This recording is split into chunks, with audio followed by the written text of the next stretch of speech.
Plusieurs de nos lecteurs ont certainement observé déjà, sur les fleurs au printemps, de petits insectes qui récoltent activement du pollen. Beaucoup ne sont pas plus grands qu'une mouche ordinaire, d'autres atteignent presque la grandeur de notre abeille. C'est ce qu'on appelle des abeilles solitaires ou abeilles sauvages. Chacune d'elles construit son nid, c'est-à-dire quelques cellules, dans un endroit quelconque, par exemple dans le sol, dans le tronc creux d'un arbre, ou bien le maçonne contre un mur ou un rocher, à la manière des hirondelles.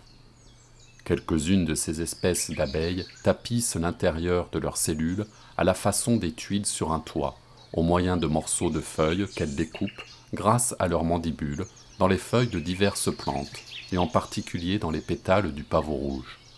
Elles y découpent des morceaux circulaires qu'elles rapportent à leur nid par la voie des airs.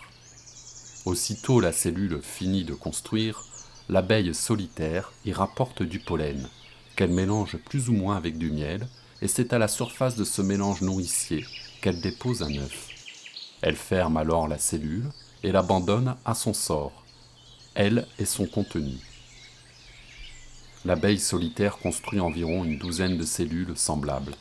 Elle a alors accompli sa tâche et meurt. Dans la cellule, par contre, un petit ver prend naissance. Ce dernier se transforme en larve, laquelle, tout en dévorant la nourriture qui lui a été préparée, se transforme en nymphe. Après plusieurs mois, souvent après 1 ou même 2 années, éclot un insecte adulte, mâle ou femelle. La mère et l'enfant n'apprendront jamais à se connaître, et de cette façon, il ne peut se former de famille ou d'état.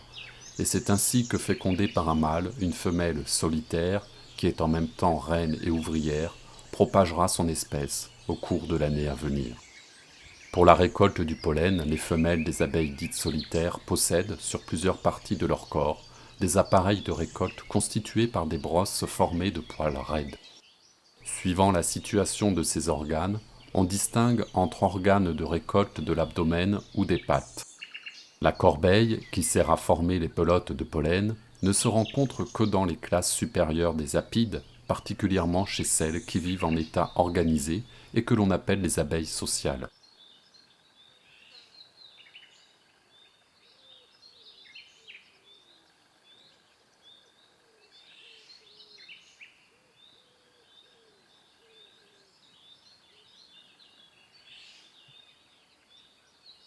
Il y a un fait remarquable, c'est qu'il existe un grand nombre d'abeilles solitaires qui ne possèdent aucun organe de récolte.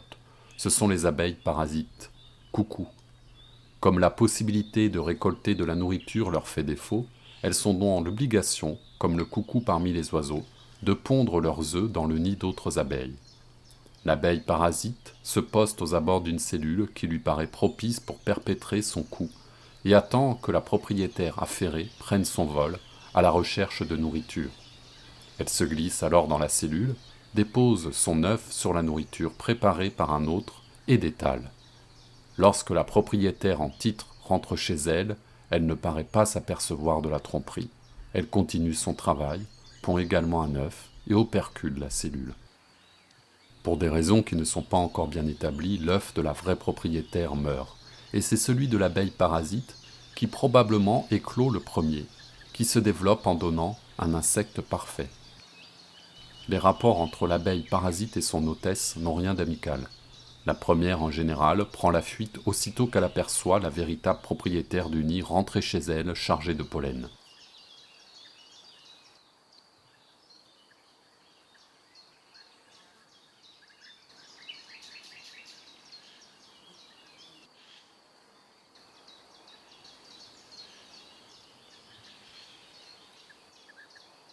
Les abeilles solitaires sont les précurseurs de nos abeilles actuelles.